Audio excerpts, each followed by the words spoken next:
after they were adjusted, huh? Yeah. Chris White says he's counting new blessings these days. Among them, his new wife, Tina. She's amazing, full of life, always there, caring, outgoing, just phenomenal. Getting married, even close relationships, were something Chris thought may never be possible. I had a stroke when I was born, and as a result of that, I developed epilepsy. Chris was having multiple seizures a week, but even if it's one seizure a month or one seizure every couple of months, it still is very impactful on how people live their lives. You can't drive, you can't swim alone, you can't bathe alone, and they fear having seizures at work. You never know what's going to happen.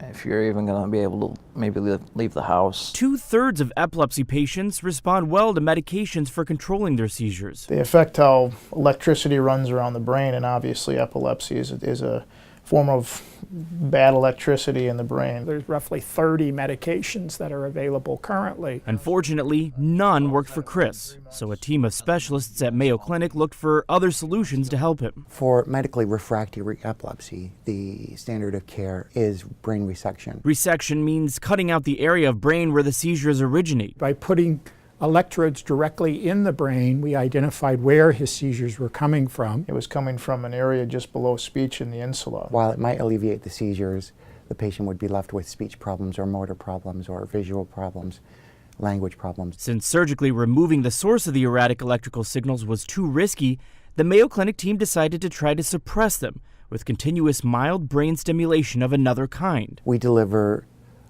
relatively low amplitude, low frequency pulses to the regions of brain that are causing the seizures continuously.